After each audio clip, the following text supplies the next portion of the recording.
معبودوں کو مت چھوڑو، نہ ود کو چھوڑو، نہ سوا کو چھوڑو، نہ یغوث کو چھوڑو، نہ یعوق کو چھوڑو، نہ نصر کو چھوڑو۔ یہ حضرت نوح علیہ السلام کی قوم میں چند بت تھے۔ کہتے ہیں یہ بت اصل میں بت نہیں تھے، یہ اچھے لوگ تھے، نیک لوگ تھے، اللہ کے ولی لوگ تھے، جو لوگوں کو اچھائی کی طرف بلاتے تھے، نیکیوں کی طرف بلاتے تھے۔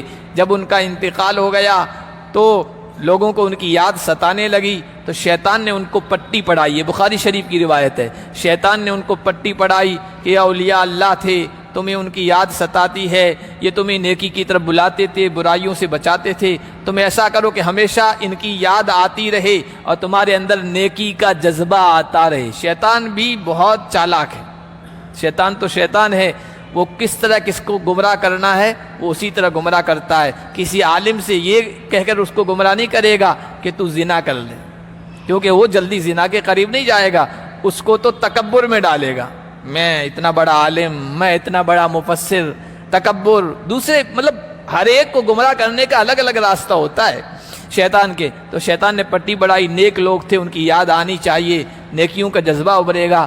تو لوگوں نے کہا کیا کرنا چاہیے؟ تو کہا کہ ان کے مجسمے، اسٹیچو، مورتیاں بنا لو، یہ جہاں عبادت کرتے تھے وہاں لگا لو۔ انہوں نے بنا دیے۔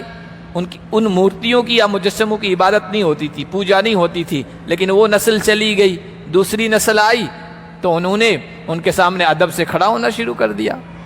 پھر بعد والی نسل نے ہو سکتا ہے مالا ڈالنے شروع کر دیو، پھر تیسری نسل نے اگربتی شروع کر دیو۔ شرک اسی طرح سے شروع ہوتا ہے۔ کسی اللہ والے کی قبر ہے، ہموار عام قبرستان میں رکھ دی جائے، بنا دی جائے، کوئی وہاں نہیں پہنچتا ہے۔ یہاں جودھ پور کے سب سے بڑے بزرگ جن کا نام ہے حاجی عبدالغفور صاحب، آپ کے یہاں قبرستان میں ہیں، کوئی ان کی قبر تک کو نہیں جانتا ہے۔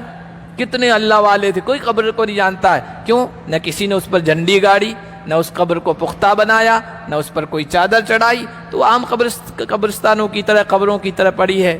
لیکن جہاں کہیں بھی کسی عام بندے کی قبر بنا دو آپ کھلے میدان میں، پہلے لوگ اس پر کوئی توجہ نہیں دیں گے، پھر کسی نے جا کر اس پر پھول ڈال دیے تو کچھ لوگ آ کر وہاں کھڑے ہو جائیں گے، دیکھیں گے، پھر آہستہ آہستہ وہاں جھنڈی لگ جائے گی، پھر قبر پختہ ہو جائے گی، پھر اس کے اوپر گنبد بنا دیا جائے گا، پھر دیکھنا وہاں ہجوم لگ جائے گا لوگوں کا۔ شرک اسی طرح شروع ہوتا ہے۔